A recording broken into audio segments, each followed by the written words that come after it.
मैं धन्यवाद तो क्या करूं, किन शब्दों से करूं, मेरे पास कोई शब्द नहीं है जिन शब्दों से मैं आप सबका धन्यवाद कर सकता हूं। ये जीत आपकी जीत है, ये जीत आपके आशीर्वाद की जीत है, ये जीत आपकी मेहनत की जीत है। मेरा तो केवल, मैं तो नामित था उम्मीदवार। भाई एक बार बैठ जाओ, सुनो भाई, नौजवान साथियों, आप में बहुत जोश, बहुत जोश। ये नौजवान साथी हैं, ये 24 के नौजवान साथी हैं, इनका न्यारा जोश हो, इसमें कोई दो राय नहीं है। लेकिन 2 मिनट अभी शांति से, क्योंकि अब आप बहुत देर से बैठे, उसके बाद कई घंटे मिलेंगे, बात अपनी खत्म कर लें, उसके बाद जो है अपन मिलते भी जाएंगे और जलपान खाना भी आप ग्रहण करेंगे बाद में। अभी 10 मिनट में अपनी बात कह लूं तो मेरे पास कोई शब्द नहीं आपका धन्यवाद करने के लिए। आपकी जीत है, मेरा तो नाम मात्र था, मैं तो नामित था उम्मीदवार। लेकिन ये एक ऐसा चुनाव देश के इतिहास में लिखा गया है कि इस चुनाव में अगर मेहनत करी तो आपने मेहनत करी, ये आपके आशीर्वाद की उस मेहनत की जीत है। और ये केवल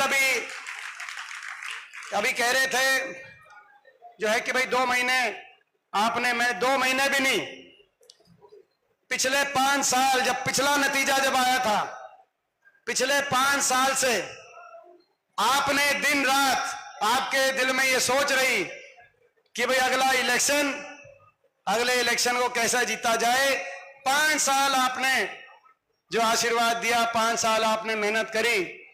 मैं समझता हूं कि मेरे पास शब्द नहीं है धन्यवाद करने के लिए, लेकिन आप मुझे समझते हो, मेरे को पहचानते हो, मेरी आंखों को आप समझते हो, मैं आपकी एक एक की आंखों को जानता हूं। भाई मैं कितना धन्यवाद कर रहा हूं, आप अंदाजा लगा सकते हो, आप अंदाजा लगा सकते हो।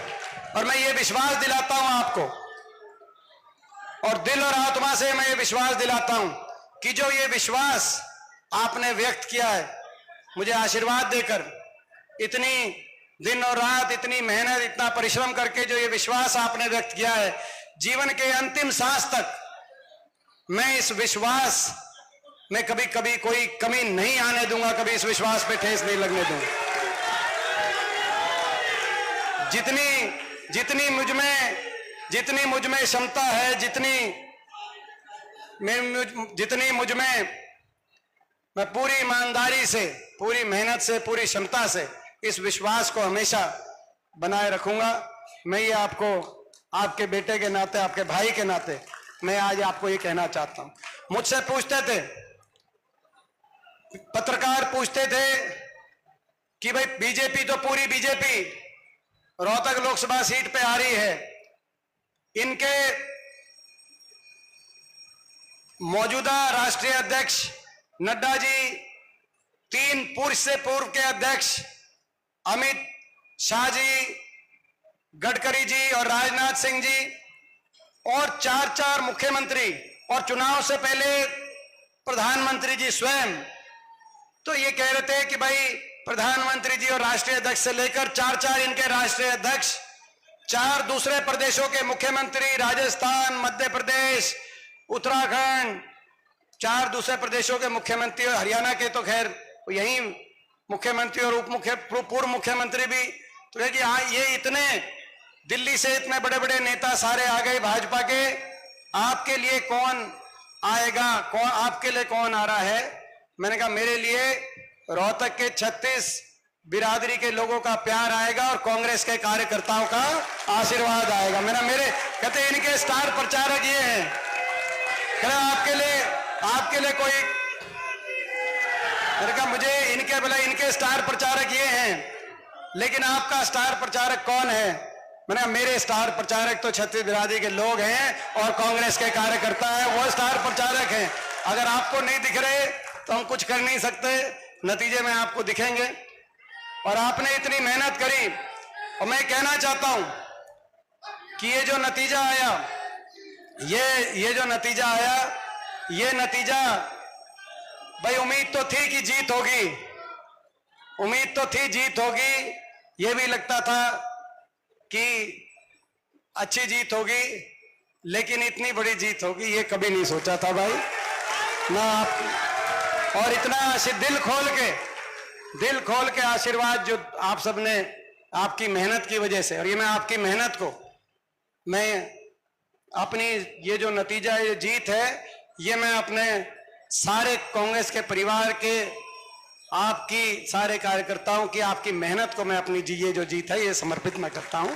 आपकी मेहनत, इस जो नतीजा आया, नतीजे के कई मायने देश की राजनीति पे, प्रदेश की राजनीति पे, हमारे क्षेत्र पे, इसके कई मायने हैं। सबसे पहले तो देश की राजनीति में दो शब्द मैं कहूंगा, उसके बाद अपने हरियाणा प्रदेश पे मैं आता हूं। मैं आप सबका धन्यवाद करता हूं कि देश की राजनीति में एक बहुत बड़ा जनादेश आपने दिया है। आज ये जो जनादेश है इसकी भावना समझनी होगी जो एक केंद्र की सरकार समझ नहीं रही। भाजपा के घमंड को देश में तोड़ने का काम आपने किया है, देश की जनता ने किया है। 400 पार के नारे को ध्वस्त करने का काम किया है। आज अल्पमत की सरकार बनी है दिल्ली में, जैसे अल्पमत की सरकार चल रही है चंडीगढ़ में, ऐसे ही अल्पमत की सरकार आज चल रही है दिल्ली में। वोट की चोट से देश के संविधान को, बाबा साहब के संविधान की रक्षा करने का काम आपने किया है, देश के प्रजातंत्र को बचाने का काम किया है, देश के प्रजातंत्र में संतुलन लाने का काम किया और देश को एक मजबूत विपक्ष आपने दिया है। देश में आज इस जनादेश में हो सकता है संख्या बल भाजपा के पास हो, लेकिन अगर नैतिक बल इस जनादेश ने दिया है तो देश के विपक्ष को नैतिक बल दिया है। ये मैं आज इस सरकार को कहना चाहता हूं। और यही कारण है, आपने देखा होगा जब एनडीए की बैठक आई पहली, तो आपने चेहरे देखे होंगे, एनडीए घटक दल के सभी नेताओं के चेहरे मुरझाए हुए थे। और जब इंडिया गठबंधन की बैठक आई, कांग्रेस पार्टी की बैठक आई, तो आपने देखा होगा सबके चेहरों पे चमक थी, सब एक दूसरे के गले मिल रहे थे, मिठाई खिला रहे थे। ये नैतिक बल की ताकत है। नैतिक बल बहुत करिश्माई है, नैतिक बल में बहुत बड़ा करिश्मा होता है। और सरकार की मैं कहना चाहता हूं केंद्र सरकार से कि इस जनादेश की भावना को केंद्र सरकार को समझना चाहिए। लेकिन पहले 2-3 दिन जो संसद में हमने देखा, इस जनादेश की भावना को केंद्र सरकार समझ नहीं पा रही। केंद्र सरकार उसी अलोकतांत्रिक तानाशाही कार्यशैली से कदम बढ़ा रही है जिससे 10 साल चल रही थी, जिसको जनता ने नकार दिया। केंद्र सरकार के जो आपने देखा होगा राष्ट्रपति अभिभाषण में, हमने उसकी झलक देखी। राष्ट्रपति अभिभाषण में यह समझ में नहीं आ रहा था, जब राष्ट्रपति अभिभाषण हम सुन रहे थे कि कौन से सन का सरकार बनी है। राष्ट्रपति अभिभाषण की शुरुआत हुई जब महामहिम जी ने सरकार की जो अपनी तैयार कराई गई, जिस तरीके से उन्होंने बात अपनी रखी, तो पहली बात की संपूर्ण बहुमत से सरकार बनी। आप जानते हो अल्पमत की सरकार है। तब मुझे लगा कि शायद 2014 की जब मोदी सरकार बनी थी, उस राष्ट्रपति अभिभाषण से कुछ पंक्तियां ले ली गई हो। उसके आगे बोला इमरजेंसी, बहुत गलत लगी। मुझे लगा शायद 1977 की जनता की सरकार से कुछ पंक्तियां ले ली हों। अरे इनको समझना चाहिए 2024 है, जब लोगों ने आपको झटका दे दिया है, नहीं समझोगे तो आने वाले समय में लोग आपको अच्छी तरह समझा देंगे। इनको ये समझना चाहिए, हम इनसे कहना चाहते हैं। मगर जनता जनार्दन है, जनता जनार्दन और देश के प्रजातंत्र की जय हो, आज हम ये कह सकते हैं। ऐसा जनादेश आपने दिया।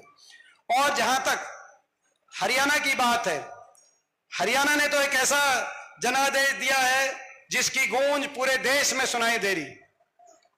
देश के 28 राज्य हैं, 28 प्रदेश, 28 प्रदेशों में अगर विपक्ष की इंडिया गठबंधन की सबसे ज्यादा मत प्रतिशत 47.6% मत प्रतिशत एक प्रदेश में 28 प्रदेशों में आया है, तो वो दक्षिण के तमिलनाडु में, केरल में, तेलंगाना या कर्नाटक में जहां हमारी सरकारें हैं वहां नहीं। अगर 47.6% अगर मत प्रतिशत एक प्रदेश में देश में सबसे ज्यादा आया है 28 प्रदेशों में, तो वो हरियाणा प्रदेश के अंदर आया। मैं आपको बधाई देता हूं।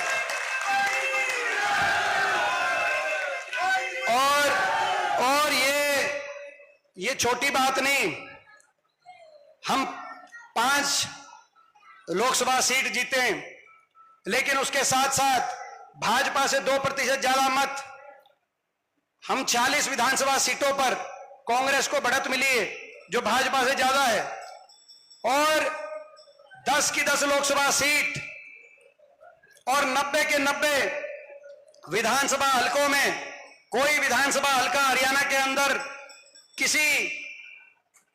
हरियाणा के किसी भी भौगोलिक परिस्थिति में था, किसी भी जातीय समीकरण में था, हर विधानसभा हलके में कांग्रेस के मत प्रतिशत में जबरदस्त बढ़ोतरी हुई और भाजपा के मत प्रतिशत में जबरदस्त गिरावट आई है। ये आपके जनादेश का भाव, हरियाणा के जनादेश का भाव। 90 के 90 में हर विधानसभा सीट में हमारी वोट बढ़ी है और भाजपा की वोट में 90 के 90 में गिरावट आई है। साफ संदेश है, पिछले लोकसभा चुनाव के मुकाबले हमारे मत प्रतिशत में 20% इजाफा हुआ है। ये भी देश के अंदर रिकॉर्ड है।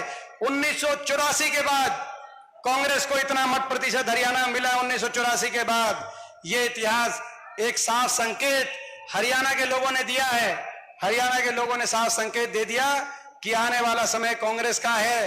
हरियाणा के कोने कोने से एक ही संदेश आया है कि बीजेपी की ये सरकार जा रही है और हुड्डा साहब के नेतृत्व में, उदय भानजी की अध्यक्षता में कांग्रेस की सरकार आ रही है।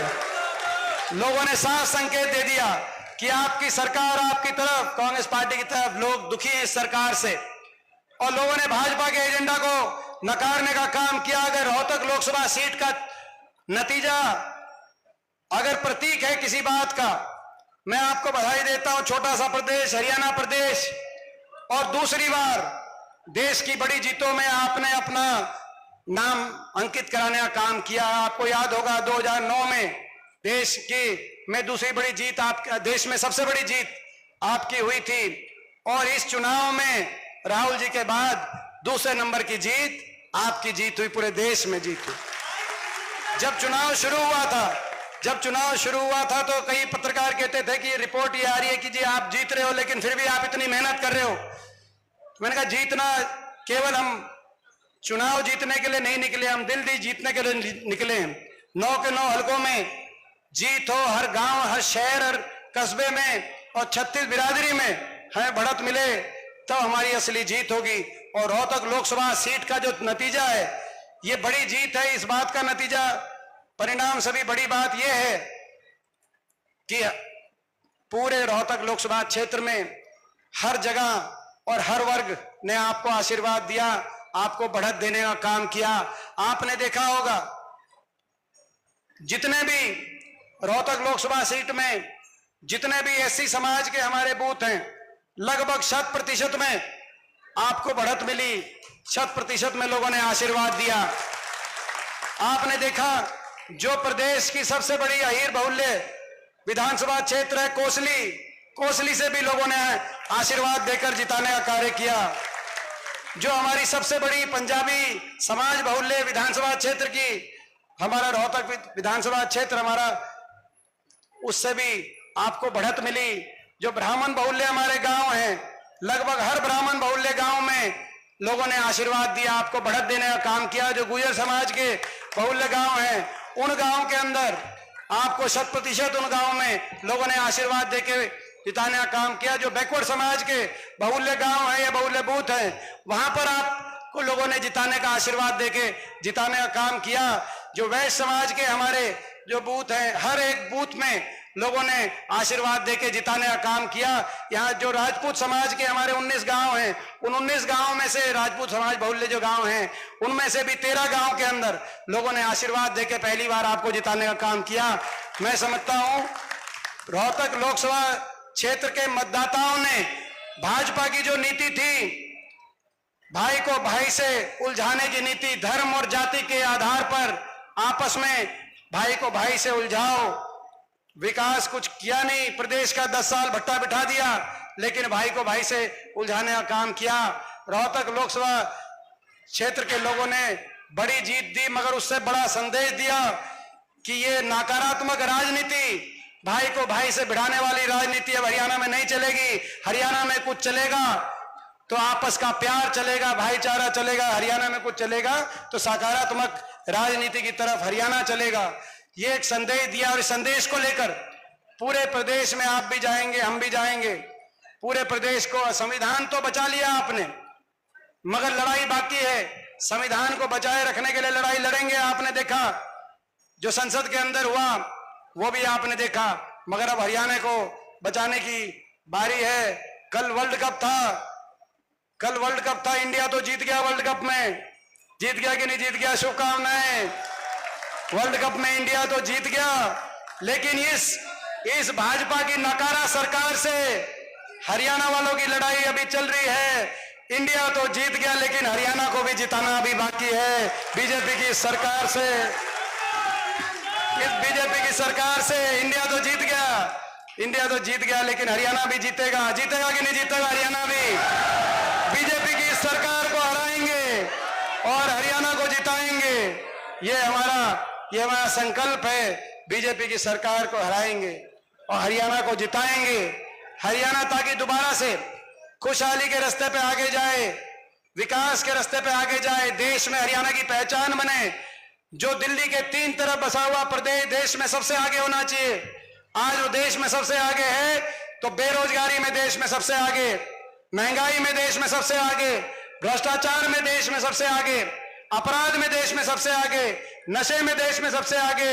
हरियाणा के नौजवान के भविष्य को ऐसी गर्त में, बेरोजगारी गर्त में इन्होंने धकेल दिया कि नौजवान कहीं बेरोजगारी से परेशान, डिप्रेशन में, कहीं नशे की तरफ, कहीं अपना कई जिलों में घर बार बेचकर विदेश की तरफ धमकी के रास्ते जाकर, कहीं यूक्रेन और रशिया के युद्ध में हरियाणा के नौजवान कहीं जाने में मजबूर हो रहे हैं, कहीं अपराध की तरफ, कहीं नशे की तरफ ऐसी स्थिति आ गई।